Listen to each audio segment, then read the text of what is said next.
Hi, everyone. We've already got some questions coming up in the Q&A about tech. Um, as we go through this, we've got about 3,400 people registered to attend.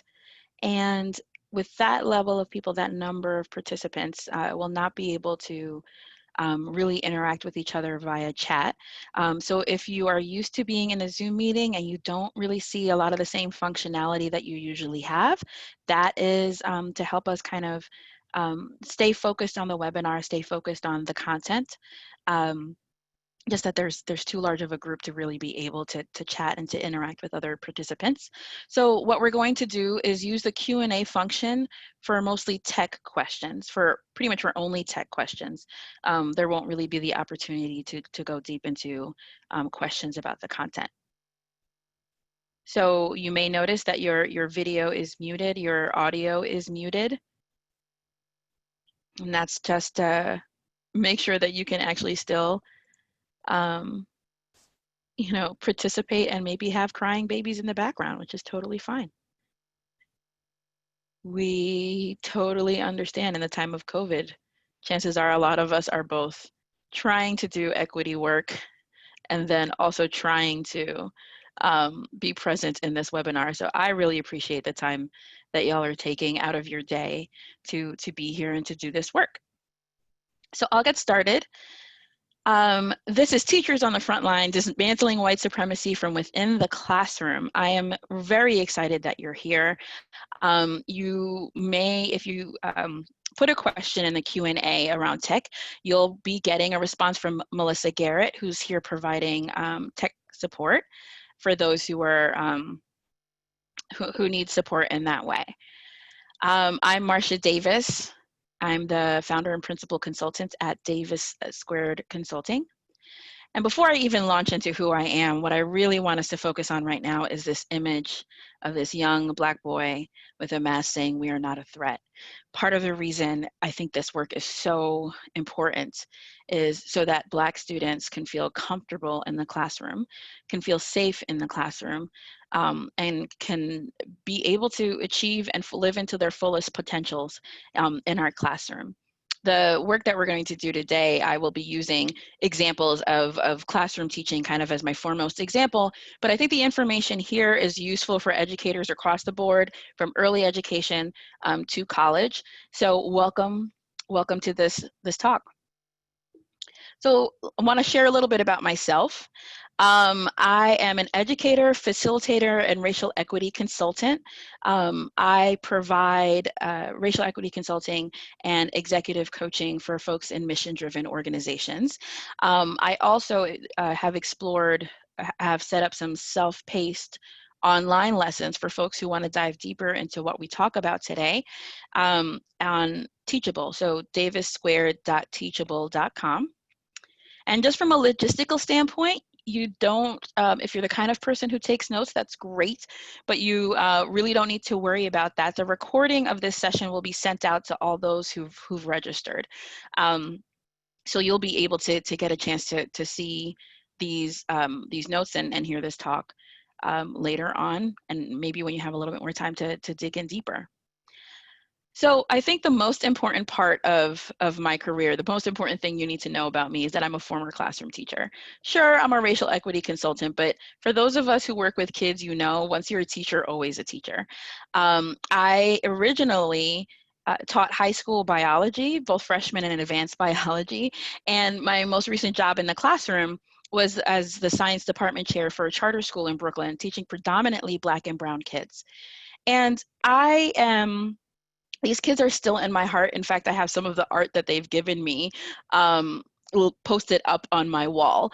So for those of you who are educators and work with kids, I'm pretty sure that you're doing some similar things to help keep you motivated, especially in this tough time of COVID. What got me into doing racial equity work, it was my experience as a high school teacher. I always thought and was raised on the belief of pulling yourself up by your bootstraps. And I did just that in my own career. My parents are from Haiti. I'm a first generation American. They imparted on me the importance of actually pursuing the American dream and taking advantage of every opportunity that this country has to offer. my way of doing that was to hustle, get my way through school, work really hard. And I ended up going to Harvard and getting a degree in molecular and cellular biology, and then a graduate degree in science education. And my role, or I thought my role, was to step into the classroom and to help just by being present as a Black woman, a Black queer woman who is interested in science, that somehow my presence in the classroom would be enough to inspire my students, one, to pursue science, to pursue any activity and engagement in our community that requires deep critical thinking skills. My goal was to help teach them those critical thinking skills to be active participants in our democracy. And I thought it was enough to just be who I was and be excited about science. And what I realized when I actually looked at the data that was coming out of my classroom, I had achievement gaps in my classroom as well. And now achievement gaps, you can call them whatever you want, opportunity gaps, teacher education gaps. We've got a lot of terminology to describe the consistent results in our classrooms that Black students are doing much less well in our classrooms than white students are. And I saw that gap reflected in the data coming from my classroom. And it was one of the hardest things that I had to acknowledge and to look at, that my presence as just a Black woman was not enough to help eliminate this gap that I entered into education in part to help to solve. And that was the moment that I realized, you know, all my formal education did not teach me what I needed to know in order to eliminate this achievement gap. And I started, almost fell down this black hole or this rabbit hole rather, of researching all these types of things and looking into the data about what it actually takes to help improve the academic performance of Black students in the classroom. And part of what I realized is the impact of systemic racism on our children is not being acknowledged or really addressed by teachers in mainstream classrooms. We're just not equipped to have those tools. So I'm sharing this webinar for the sake of starting a conversation, but also giving folks the tools that I wish I had had when I first started my career. So let's get started. Probably want to hear more about the content. So our exploration questions for today. We have two major questions. One, how do US schools, pre-K through 12, maintain white supremacy culture? And what can educators do to disrupt white supremacy culture? Just so you know, as we go through this, my assumption is that you've done some diversity and equity work. But in order to help me get a better sense of who's in the room, I'm going to launch a poll. And what I'd like you to do is take a minute to respond and let me know a little bit about who you are. What's the option that best describes your role in education? And the second question in this poll is, what level of experience do you have with racial equity work? Take a minute and let y'all fill out this poll.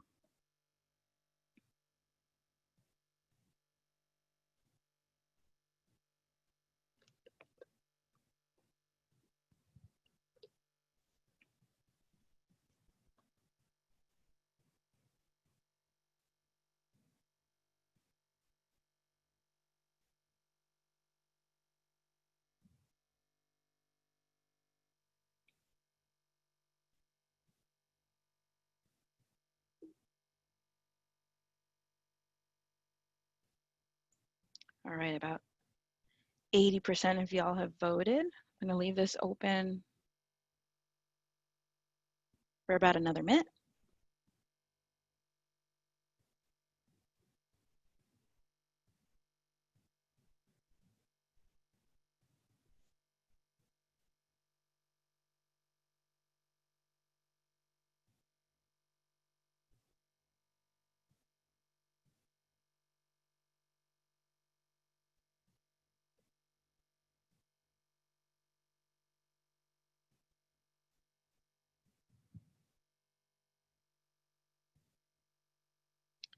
All right, great. We've got a few more seconds before I end this poll.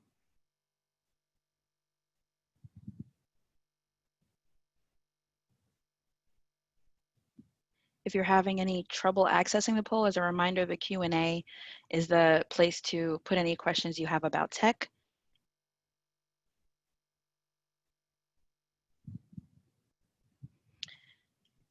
Can I chime in for a second, Marcia? Yes, please, Melissa. Yeah, I think some folks are having a hard time submitting. A lot of people are submitting. Awesome. Thank you. It's a separate window, so sometimes it will just go down. You might just look at the bottom of your screen or shrink down Zoom and you might pop it up. And if you can't get it, don't stress it too much. Yeah.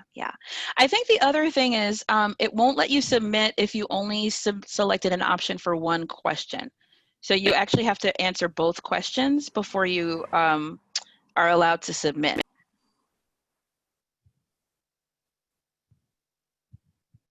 Hopefully that'll help for some of this.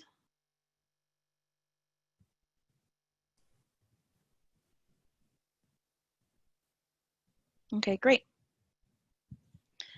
Thank you. I am ending the poll. It's all right if you haven't submitted. We'll be able to kind of save the Q&A, maybe get some information there.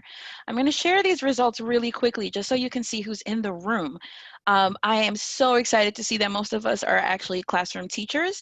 Not that I don't have love for administrators, I do quite a bit, but when we talk about kind of the front lines of the work of anti-racism work, I think the way that our schools are currently structured, I don't know that we empower classroom teachers enough to make the changes that they need to make in order to, to support their students. And so the idea that we have some teachers here kind of learning to empower themselves around this work makes me super excited.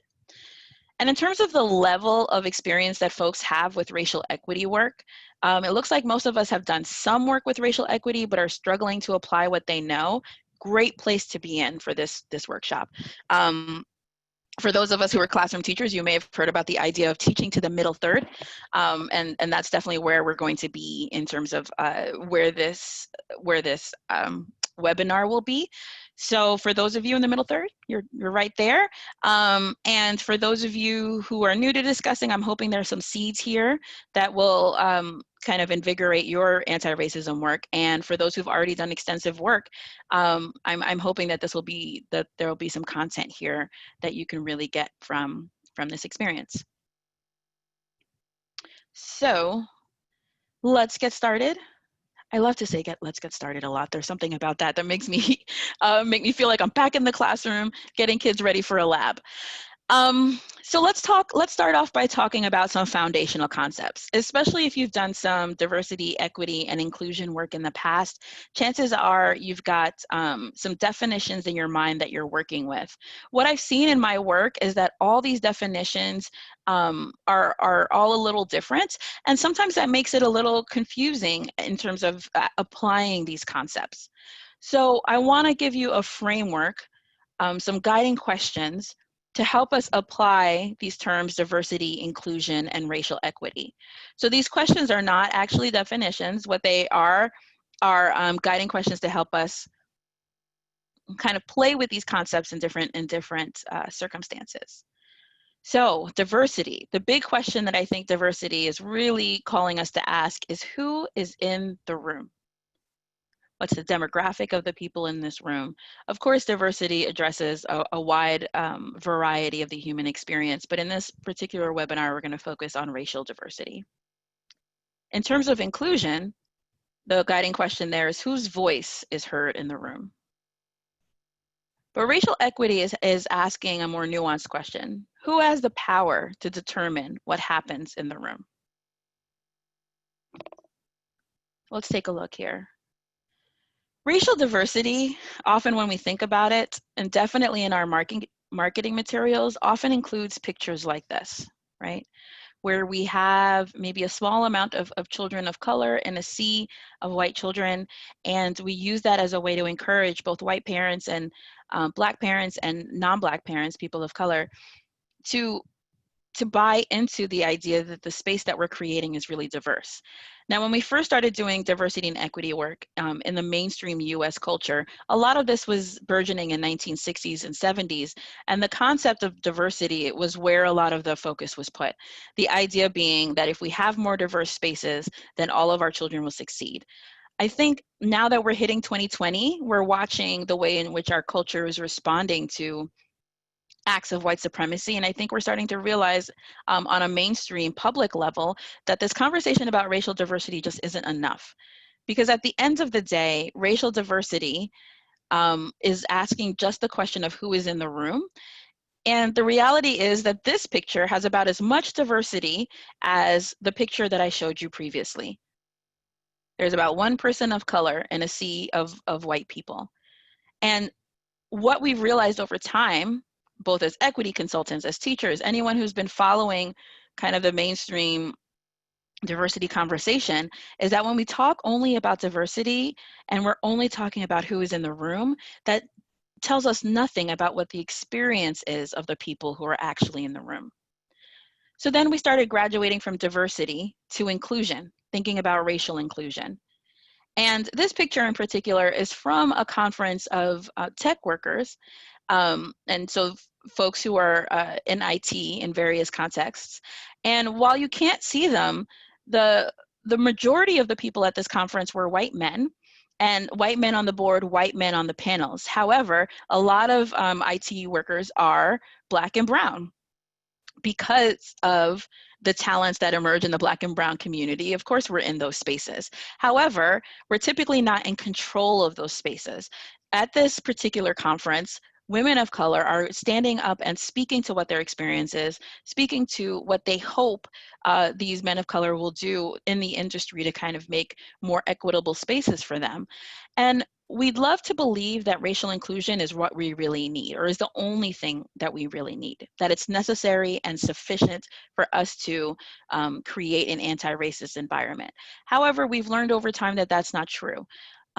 Imagine all the listening sessions your school may have had, inviting parents of color to the room to say what they need to say, to speak about their experience. How many times have you done maybe listening sessions or surveys in your community? And even though we're hearing those voices or having input from those voices, things aren't really shifting. But we tend to feel good when we have pictures like this of all the Black and brown people who were in a space who had something to say in the room. And it makes us feel good. But in terms of the response, in terms of the conclusions of those who are in the space, the decisions that are made in the space, racial inclusion just isn't enough. It's a good start, but it's not enough. What we're really looking for is racial equity. Who has the power to determine what happens in the room? Now, if we are in a racially equitable situation, the answer to that question is we're not sure who actually has the merit and deserves to be leading the room, who has the skill to be able to lead the room, and not just who. Ideally, in a racial equitable world, there might be a council of folks who are determining what happens in the room. But if your space is racially equitable, then race is not a determining factor in who has control in the room. When we're talking about racial equity, we are talking about plain blank, the condition where race does not determine or predict the distribution of resources, opportunities, and burdens. And I think when we evaluate what's going on in most of our schools, it's really hard to say that they're completely racially equitable, that race does not allow us to predict or determine what the outcomes will be of our students in that space. And in part, the reason that we don't have racial equity right now is because of white supremacy and white supremacy culture. White supremacy would like us to answer the question of who has power in the room with white people, those who are labeled white through how the US system has been developed. White supremacy, the way that I'm defining it for the sake of this conversation, is an historically based, institutionally perpetrated system of exploitation and oppression of continents, nations, and peoples of color by white peoples and nations of the European continent for the purpose of maintaining and defending a system of wealth, power, and privilege. So there are a few things to kind of take home with this definition. I think there's a lot to dissect here, but what I'd like to really bring your attention to is the word system. So what we're talking about in this conversation are not individual people who are labeled as white. And I'm using the term people labeled as white in particular because the system is labeling certain folks as white. And regardless of individual choices that white people may be making, the benefits and the privileges that they get are imbued or are endowed by this system. So even it's important for us to realize that despite your individual intentions, you're part of a system that is making some judgment calls about how much privilege you deserve within the system. And the reason it's making those judgment calls is to defend a system of wealth, power, and privilege. Essentially, white supremacy is telling us that we need to concentrate wealth, resources, power, and privilege in the hands of those who have been labeled white. If you're looking into the history of this, let's say you're new to this work, the Racial Equity Institute does really beautiful work in terms of helping folks to understand the systemic nature of white supremacy. Now, white supremacy, and I know that we're used to kind of using that term to mostly talk about white supremacists, those who are acting out of kind of these extreme aspects of white supremacy culture.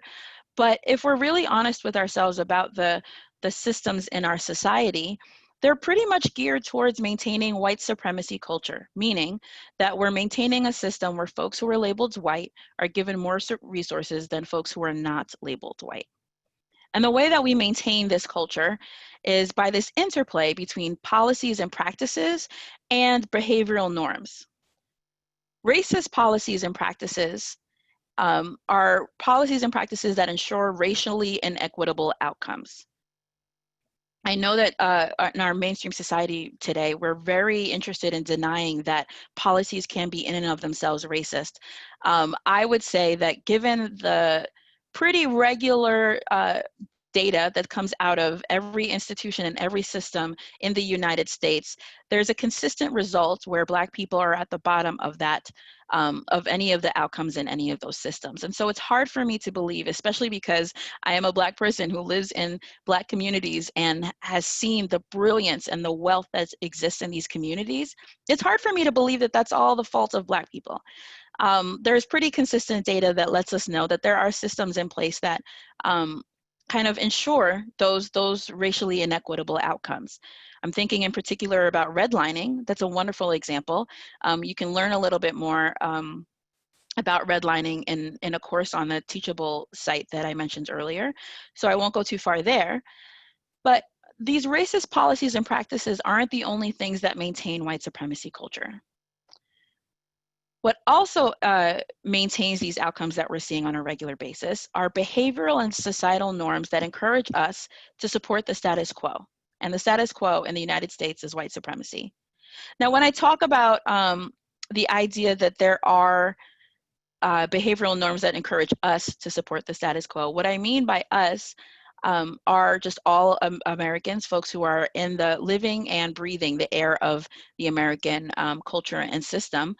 But also in this particular webinar, really focusing on us as educators. There are behavioral and social norms that encourage us as educators to support the status quo and to reproduce these racially inequitable outcomes in our classrooms.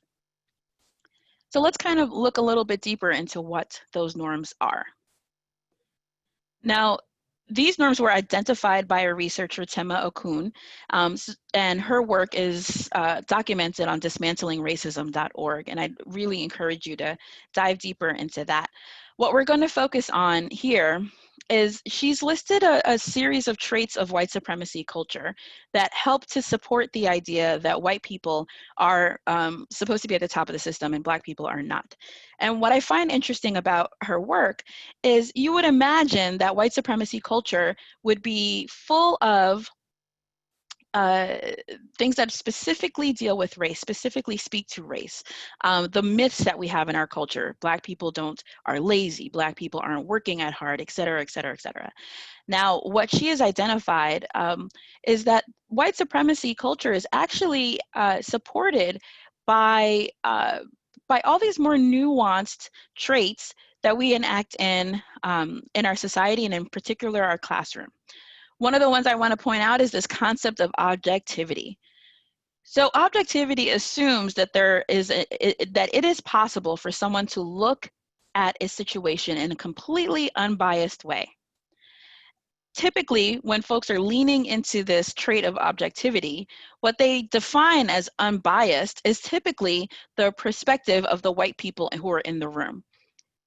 The reality is that it's not possible to be completely objective and not have a bias. Having a bias is part of the human experience, but definitely when you're in the school system, it's impossible to say that our work is not completely biased. All of the curricula that we are teaching our children has been crafted by school boards, state bodies, federal bodies that do not prioritize Black voices and aspects of non-white history that would be really crucial for our children to learn. And when we present these curricula as being completely and totally objective, we are hiding the fact that there's a level of brilliance and knowledge that comes from non-white people that's important to be included in our curricula. The other I think aspect of white supremacy culture that comes in into play when we talk about racial equity or racial inequities in our school system are perfectionism and this sense of urgency. As we go through the process of the sense of urgency, when we feel, and particular, the nuance I add is a false sense of urgency. So a sense of urgency is not, if there's a lion around the corner, you have to run away. If you're in danger, physically in danger, you have to run away. That's really urgent. If your kids are in a position where you know that something dangerous is about to happen to them, being urgent in that case is not supporting white supremacy culture. But the false sense of urgency, the idea that everything needs to move at the speed of light, is actually supports white supremacy in the sense that it does not allow us to slow down as a culture, definitely does not allow us to slow down as teachers, to be able to address the needs of all the people in our classroom. And part of what happens when we're not addressing the needs of all the children in our classroom is, again, we default to the status quo, and the kids who tend to get the most attention in the space when we default to the status quo are the children who are labeled white. Now, white supremacy culture, in order to be maintained, these ideas of what does it mean to be perfect? What does it mean to be professional? What does it mean to be a good student? Those typically come from the choices or the economic class or the homes that our children are born into. However, I'm looking at this cycle of socialization. This was developed by Bobby Harrow. And it speaks to how do we actually socialize our children into maintaining white supremacy culture. And one of the first places that we reinforce these things are here in this yellow circle. Our institutions and our culture reinforces messages that students have been socialized with before they even enter into our space. This is relevant, especially even for early education teachers, in the sense that students, by the time they are 2, can identify the differences between skin color. They know that some folks have different colors of skin than other folks. By the time they're 4, between 3 and 4, they understand that this color actually impacts the way specific people are treated in their society. Now, they don't know why. They don't have a complex understanding of what's going on, but they do know that something is happening. So by the time students enter pre-K, they already have some pretty clear ideas of how our system and our society works. And then they get to this yellow bubble where they enter into institutions in our society, one of the most important of which, maybe I'm biased, is the educational system, right? Schools. And I believe that's one of the most important places that students get socialized into our cultural norms that preference white students who are labeled white over others. Because this is the first place that students really have an experience with authority that is not their parent or their family of origin. So essentially, all of the ideas that our students get about how power is supposed to work, who deserves to get punished, who deserves to get treated well, they're inheriting from us as teachers. They're watching us as teachers interact with both them, but also with other authority figures within the school. And they're learning from us how they need to behave in certain circumstances. And one of the things that they learn is that you don't follow the leadership of Black individuals. And how they learn that really is based on the idea that most people have not had a Black teacher by the time they graduate high school. Sadly enough, not having a Black teacher, male or female, actually impacts the way that our students believe the world should work. And so most of our children enter college if they go that route, or enter workplaces that uh, without having had any experience of what it means to follow the leadership and the authority of a Black person. They've already been trained by the time they graduate high school, just based on the circumstances of who is in the classroom. They've already been trained that Black voices are not voices to follow in terms of authority. And that's only one of the things that they're socialized to learn from us in a classroom setting.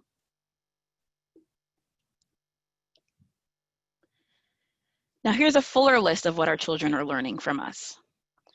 When you look at the information that students are given in a school, what they're learning from their school experience, there are two categories. There's the explicit curricula, and there's the implicit or hidden curricula. The explicit curricula are the things that we're used to, right? Our learning objectives, state standards, maybe social emotional learning curricula, problem-based learning, your algebra curriculum, your biology curriculum. Every subject, pretty much, if you have a curriculum that's written in paper, that's your explicit curricula. However, all schools also have like an implicit hidden curricula, a culture that's telling our children how to respond to authority and institutional power, how to engage with race and anti-racism work, which facts and viewpoints are actually important. And sadly enough, most of our students are learning how to deny that systemic racism exists. They're learning how to deny it because we are not giving them any information about how to process the idea that systemic racism does exist. They're also learning to kind of catch on to the myth that their success is all based on their individual merit and their individual work. Sadly enough, most of us who've done this work around diversity, equity, and inclusion, we know better. We know that the factors that influence the success of a student are in part their individual experiences and their individual performance, but it's also in part influenced by pressures from our system. Right now, I'm just naming systemic racism, but we all know that there are multiple forms of oppression that exist in the classroom, or that exist in our society that then get replicated in our classroom. The hidden curricula that our students encounter actually can be indicated and can be seen even without there being any people in the room. So let's take a look at this picture that's right here. We don't have any individuals in the room, and yet and still I can tell some things about what viewpoints are valued in this space. So in this picture in particular, we've got all the students, all the chairs facing the teacher's chair, which tells me that in this classroom, we see the teacher as the only authority figure, the only person worth listening to, rather. And I've taught in various contexts. I've taught in public schools, I've taught in charter schools, I've taught also in pretty elite private boarding schools. And one of the things I realized, even before I dipped into my work with racial equity, is that most elite schools are not adhering to this type of structure. You'll see this kind of top-down structure, teacher in the front, all faces towards the front. In a lot of 7 through 12 classrooms in public schools and rural schools, but that's not something you typically see in elite schools, and in part because they are training their children that their voices are worth listening to. Many private schools, at least when I was there, were focusing on the use of something called a Harkness table, pretty much a circular table that allowed all students to be equally involved in the conversation. And the teacher typically sits at the Harkness table as well, indicating that they are no higher or lower than anyone else in that space. Now imagine what it does for our culture as a whole when folks who have more privilege, more access to wealth, more access to power are taught that their voices are worth listening to, and folks who are in public school circumstances are taught that all the information and all the knowledge in the space comes from the one adult at the front of the room. So that says something to our kids about what culture we're supporting. The other things I'd see in this classroom are our picture here of George Washington, our picture here of the United States, focusing solely on the United States, not the United States within the context of even the fuller continent or the context of our fuller world. That says everything to me about which viewpoints will be centered in this space. So if you're thinking about one really quick way to address some of the hidden curricula in your classroom, look at what you're decorating with. Look at what you're telling your students about in terms of which voices are worth putting up and highlighting and which voices don't get spoken about at all. Now, Bell Hooks, who is a thought leader, both in education and in issues of racial equity and racial healing, reflected on her experience in the classroom in her book, Teaching to Transgress. And she points out a lot of these little nuances about the hidden curricula in her classroom. And she talks about it in the context of going from an all-Black school prior to integration to an integrated school. And here, she says, school changed utterly with racial integration. Gone was the messianic zeal to transform our minds and beings that had characterized teachers and their pedagogical practices in our all-Black schools. Knowledge was suddenly about information only. It was no longer connected to anti-racist struggle.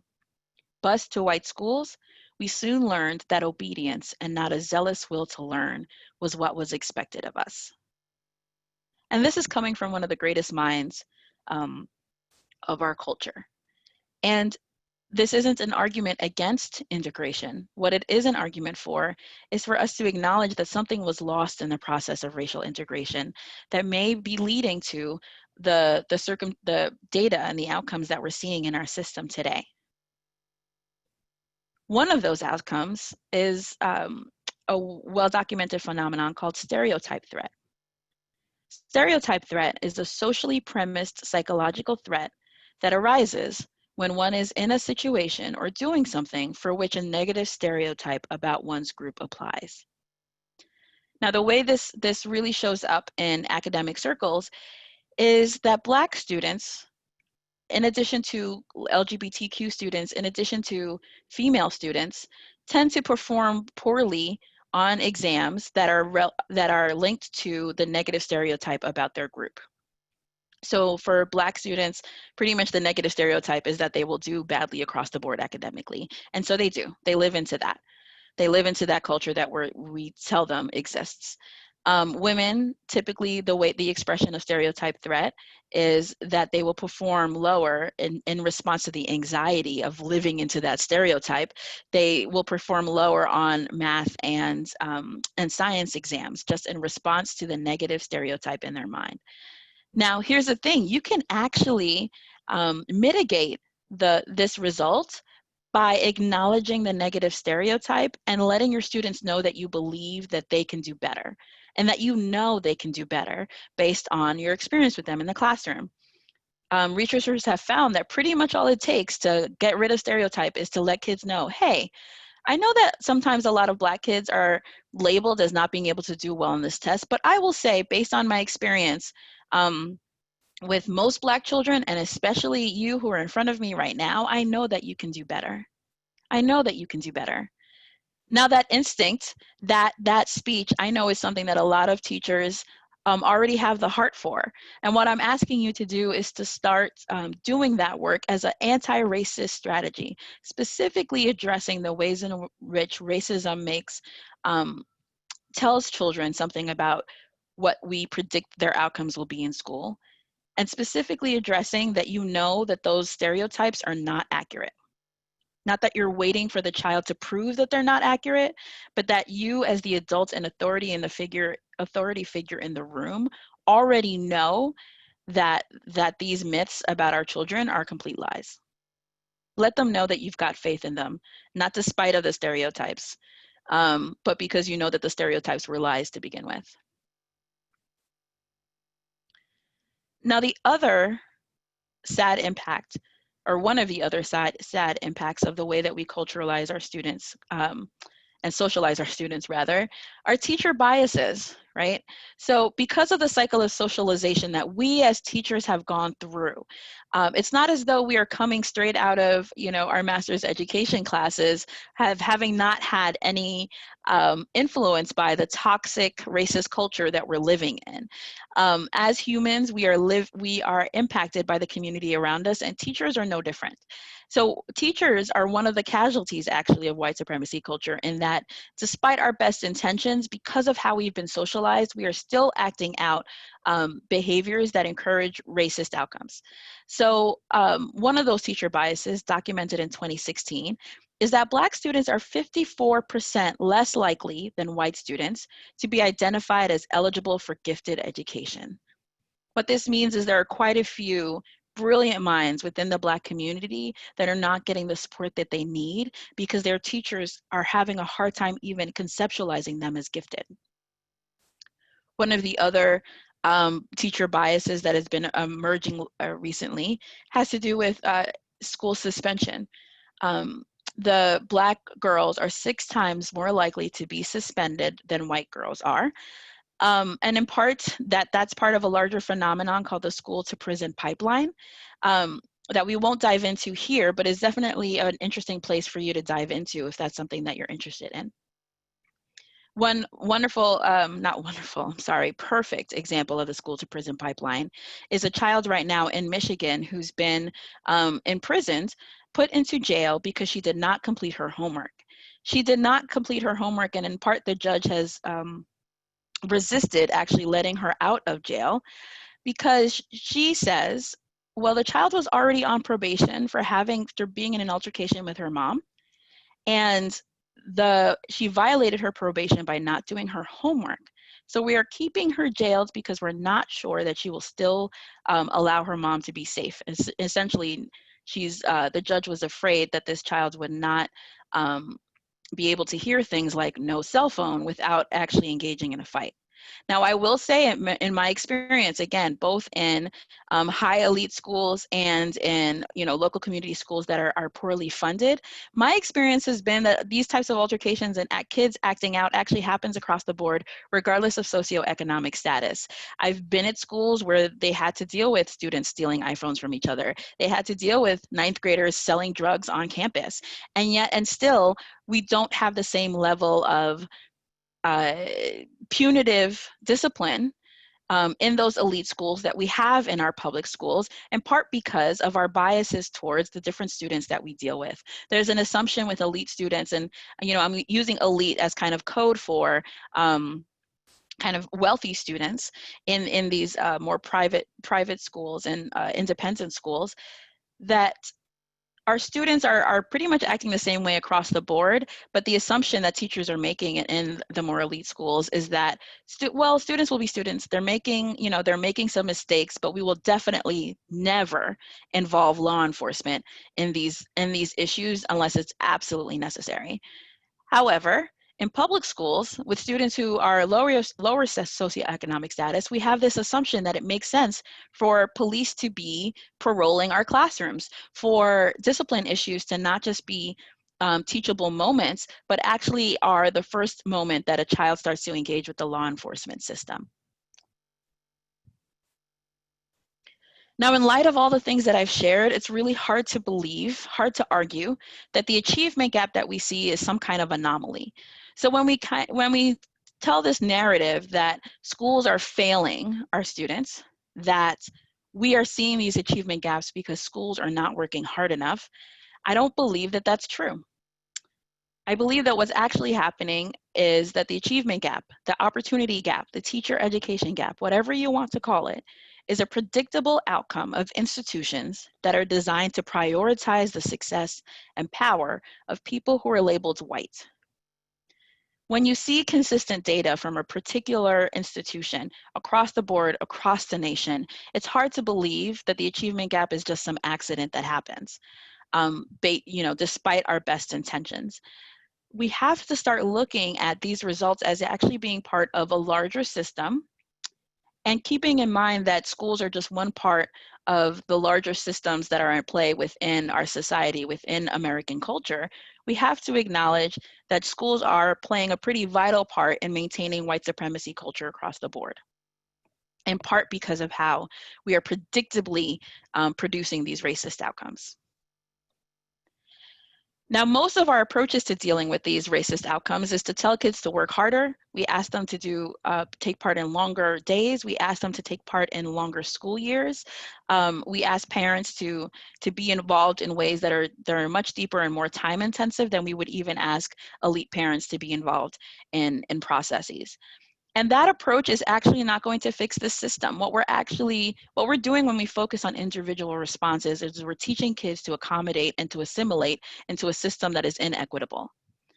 But it's actually possible both to teach kids how to live, to succeed in a system as it's currently designed, while also teaching them how to shift that system for the future. It's also possible to do that with teachers as well. Paul Gorski, who's a wonderful educator who does a lot of this work around anti-racism and equity in our schools. He's developed the Equity Literacy Institute. He asks us to fix education and not kids. What he says is educational outcome disparities are not the result of deficiencies in marginalized communities' cultures, mindsets, or grittiness, but rather of inequities. Equity initiatives focus not on fixing marginalized people, but on fixing the conditions that marginalize people. It's time for us to focus on the systems, folks, because there's a real cost when we don't. Now, what I believe is that Black students are the canary in the coal mine. Now, when you look at the original metaphor of the canary in the coal mine, canaries were used in the mining process before we had tools and appliances that could help us measure toxic gas in the area. Canaries were used to indicate that there was something toxic in the air, and canaries would pass out, respond to those that toxic atmosphere prior to the humans. So humans would look at this cage, see the canary, pass out, and realize that it was time for all of them to leave. That really the canary was not having a singular experience, that the experience they were having was representing something that would be toxic for everyone in the system. The cost of racial inequity, when we tell ourselves this lie that Black folks are solely responsible for their own marginalization, what we lose in that process is the moment to be able to assess our entire system and see what these inequities are actually a symptom of. Really, the experience of Black people in your school, in your classroom, are an indicator of some of the blind spots you might have and what it takes to successfully support all of your students. So when you ignore what's happening to Black students, when you don't address that as part of a larger system, you're doing that at your own peril. You're actually allowing us to continue in perpetrating a system that is not good for white students either. Now, part of the cost of racial inequity is the development of racist narratives. A lot of folks, most teachers, or no, I wouldn't even just say teachers, those of us who are all doing diversity, equity, and inclusion work, we look at the society that we're in right now in the middle of 2020, and we ask ourselves, how did we get here? How did we get so behind in our understanding of race and how it works in this country, especially when we had the civil rights movements of the 50s and 60s. How did we get here? And part of the way that we got here, again, has to do with that cycle of socialization, but also has to do with the ways in which schools have been involved in developing racist narratives. And we do it despite our best intent. When you focus on kids, instead of focusing on a system, you start to embed certain beliefs and myths into the fabric of our culture. Because when you focus on kids and not systems, what you're really telling folks is Black students don't work hard enough. That's one of those racist narratives. And the reflection of that racist narrative is often the no excuses paradigm that's been showing up in charter schools. That's an example of this idea that Black students don't work hard enough. Let's tell Black kids that there are no excuses for not being able to perform 100% at every moment in your life. One, that's not really fair. I mean, if you're dealing with a culture that's already marginalized, there are actually a lot of reasons why a kid might not be able to show up. There are a lot of reasons why a parent might not be able to show up. Again, with my experience in private schools, We don't ask private school parents to actually show up in the same way. There are actually a lot who don't really show up, aren't really present, and the assumption is, especially at boarding schools, that the teacher is performing in loco parentis, that we are indeed the educator stepping into the role of parent. And yet we don't malign those parents for not showing up. We don't tell them that their students aren't working hard enough, that their children aren't working hard enough. And yet we say that to Black children all the time. Definitely Black children who are in poverty. The other racist narrative that comes up is that Black students aren't resilient enough. For some reason, they're not just doing well in the face of adversity. Instead of asking where this adversity is coming from, we're telling kids as young as 4 and 5 that it's their job to be able to be resilient in the face of systemic oppression. We also tell ourselves that Black families don't value their children's education, that Black children don't have the talents and innate abilities needed to succeed.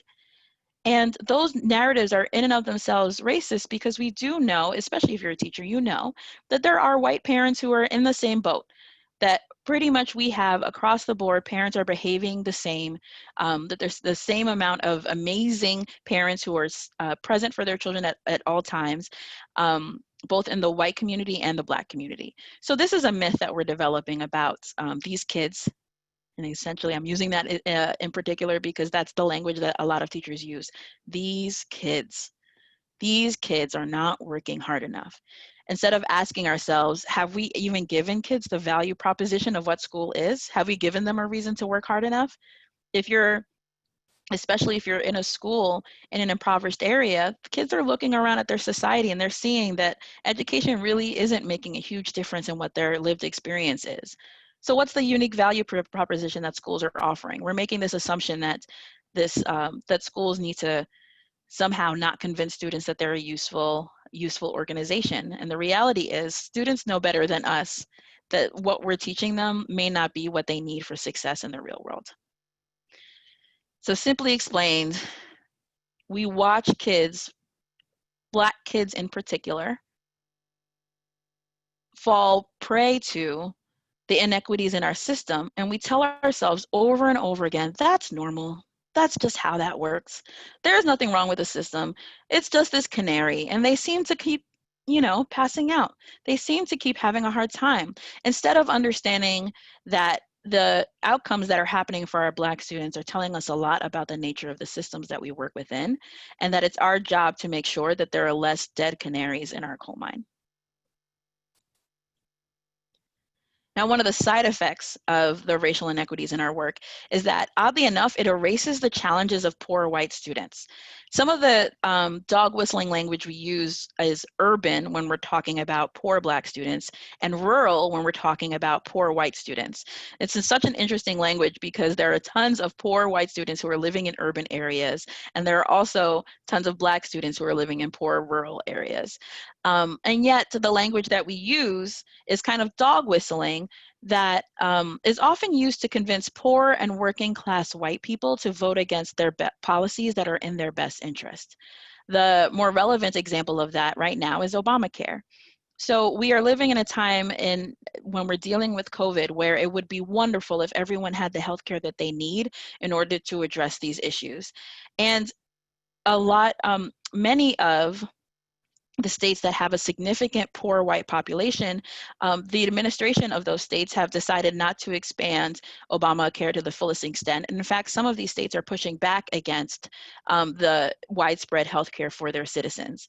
Now, there's racist dog whistling that has been used to have people push against these opportunities for healthcare across the board.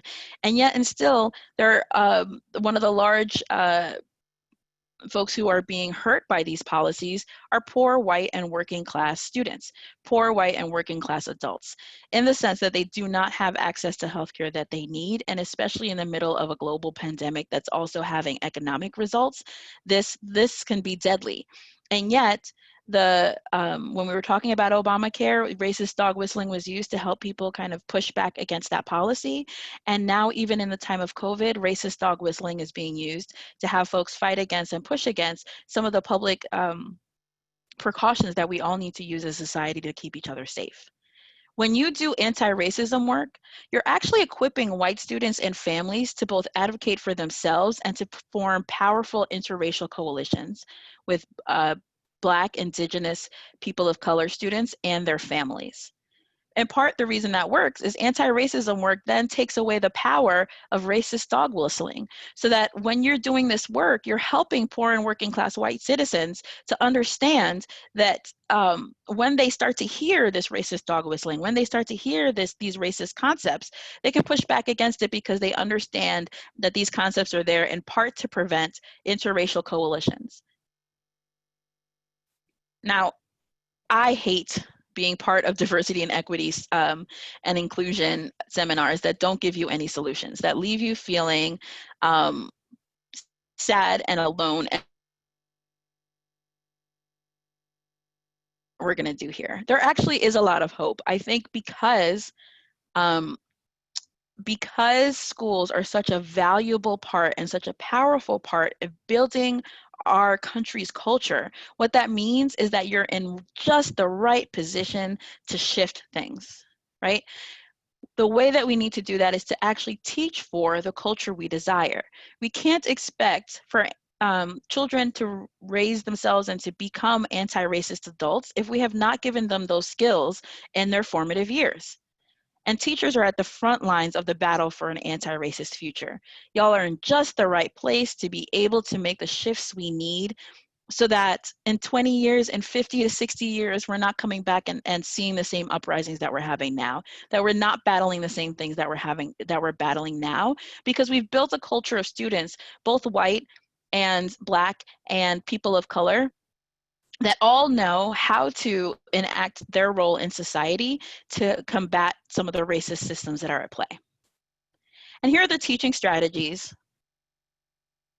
that I'd like you to use, I'd like you to experiment with as you try to start understanding your role as a teacher on the front line.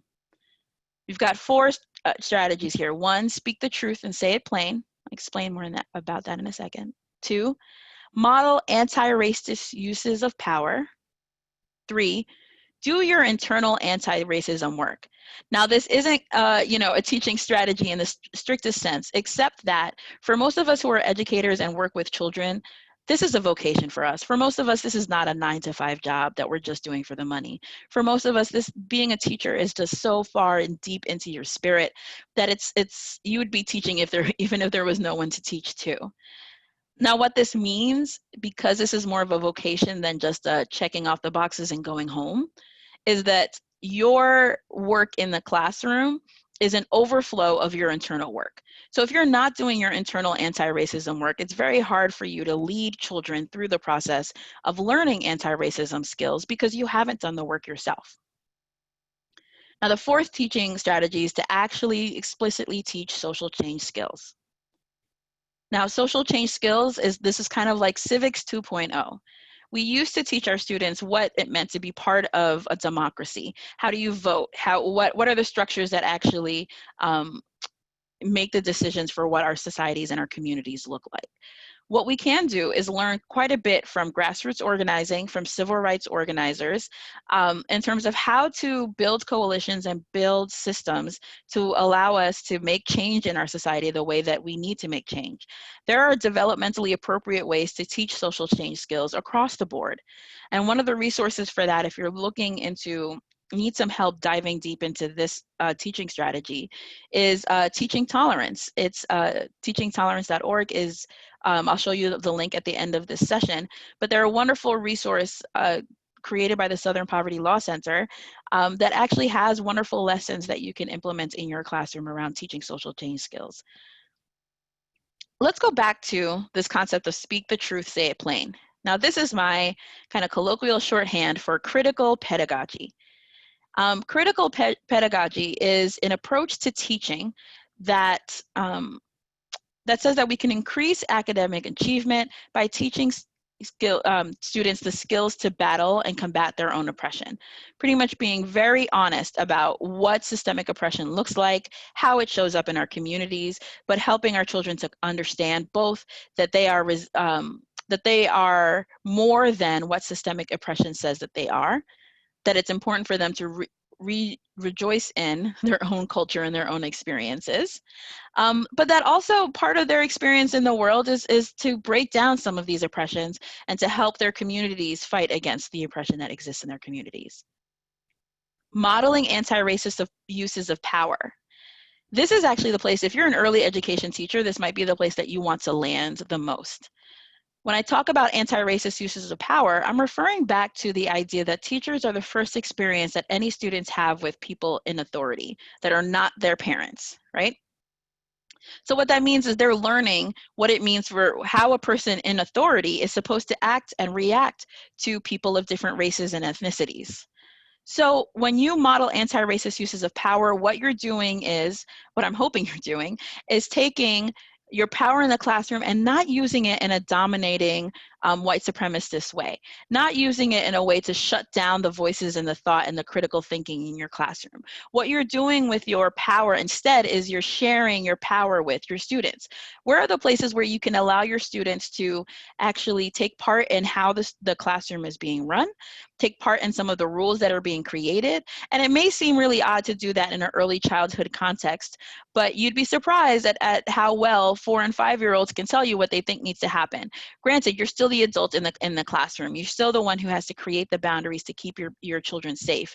But student-centered learning is actually, when used well and used intentionally, is a wonderful way to model anti-racist uses of power.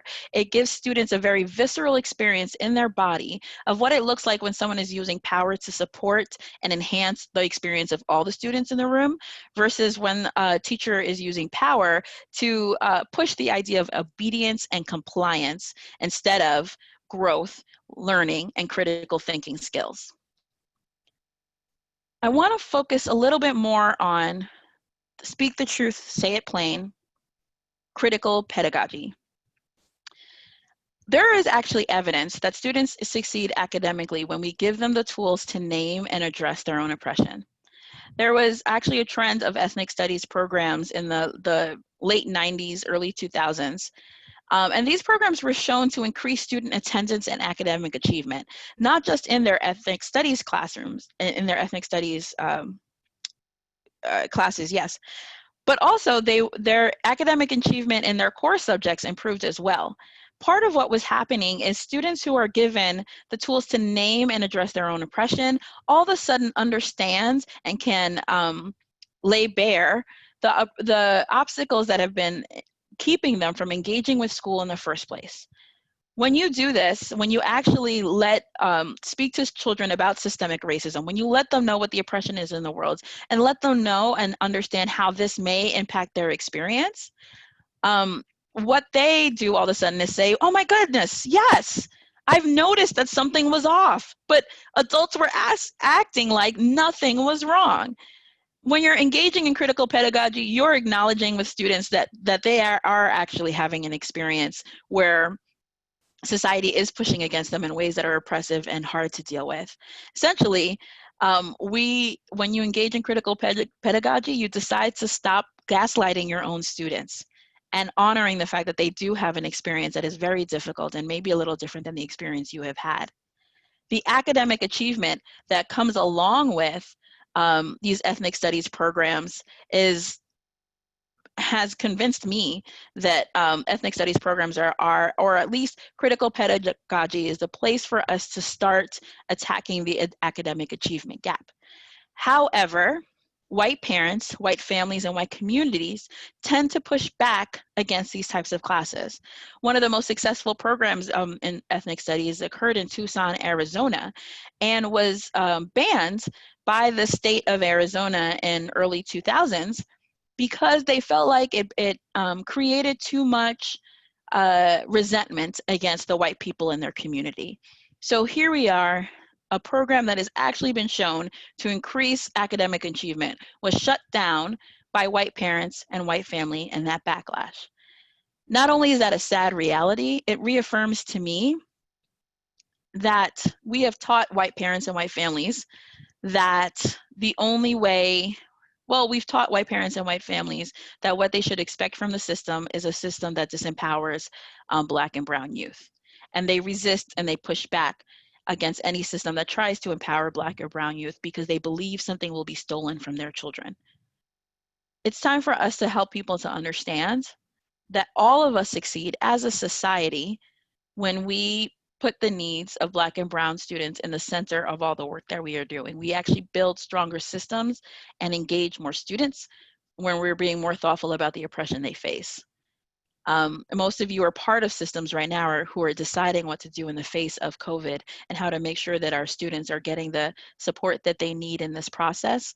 I would ask you to consider, what are the ways in which you can use critical pedagogy to help your students stay engaged even in the middle of a very disruptive academic process? So here are some resources for you if you want to dive deeper into this work. Racial Equity Lessons is a series of self-paced online courses that I've created to help dive deeper into this, in particular around combating implicit bias and doing racial equity self-assessments. Teaching Tolerance is also a wonderful tool, and the Abolitionist Teaching Network, which was the Abolitionist Teaching Network, is created by Bettina Love, who is a proponent of critical pedagogy as well. I know that we're a few minutes over 3. Thank you so much for taking the time and staying with me. I've got one more quote that I hope will help inspire you as we continue to move through this process, as you continue to do this work. Right now, we're in the middle of one of the largest civil rights movements that our country has ever seen. And not all of us are called to be protesters in the streets. But Audre Lorde, anti-racist activist, LGBTQ activist, who's passed away and is one of our ancestors, says, sometimes we are blessed with being able to choose the time and the arena and the manner of our revolution. But more usually, we must do battle where we are standing. I'm hoping that your time in this webinar is giving you the inspiration to spend some time doing battle where you're standing, in the classroom, in our schools, so that we can help bring about an anti-racist future. What I would encourage you to do, if you have the time, is take a look at racial equity lessons at davissquared.teachable.com and see if there are any resources there to help deepen your understanding. Also, some of you have asked oh,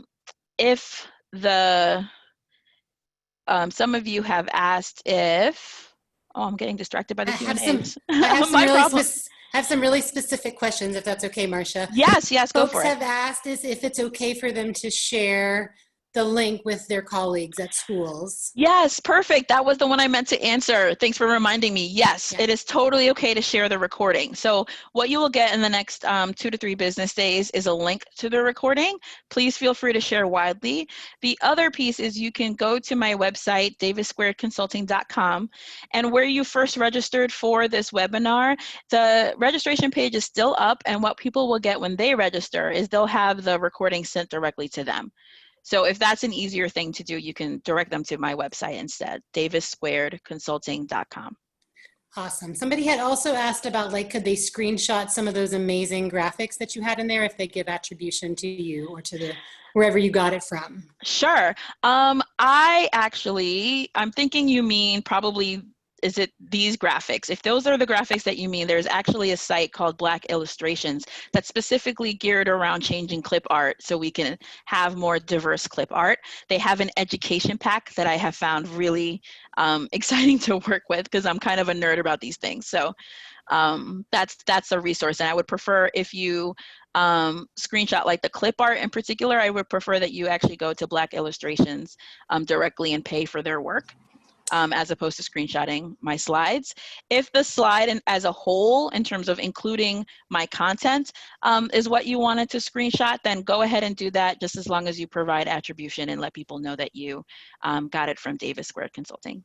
Awesome, thank you. I also had a lot of requests for your PayPal and Venmo, so I'm hoping that's something we can we can include when we send out the recording of the webinar. Sure. What I would prefer in terms of PayPal and Venmo is don't worry about that at all. What I would actually prefer, it's more important for me that other teachers start to get themselves invigorated for battling for an anti-racist future. So go ahead and have them sign up for the webinar. That's more important to me. But if you do want to donate money my way, there are, again, the racial equity lessons are the portions that I would be very happy for people to pay for. So if you feel like you have gotten a lot out of this, go ahead to racial equities lessons, davissquared.teachable.com and purchase one of those courses and go through that on your own. My biggest interest right now is to build other teachers who have this information. But thanks for thinking about that. And then the last question that came up a couple times that I didn't know the answer to is, do you have plans for including a transcript or closed captioning? Not at this time. It's definitely something I've thought about, and I apologize because I know that that's an accessibility issue. I was just limited in terms of my tech understanding. So if... Well, a beautiful community thing arose where somebody offered to provide the transcript. So we will be working on that. And hopefully. Okay, perfect. Thank you, Melissa, and thank you whoever volunteered that. I really appreciate you. Thank you. Laura, thanks, Laura. Great. Any other questions, Melissa, that I should make sure to answer? Those are the ones I highlighted. All right, awesome. Well, thanks so much for being here, everyone. I'm so, again, grateful and honored that in the middle of COVID and trying to figure out the next academic year that you spent the time here. Again, take a look out for an email that will have a link to the recording of the video that'll come out in 2 to 3 days, 2 to 3 business days rather. And it'll also have links to some of the courses available at davissquared.teachable.com. Have a great day.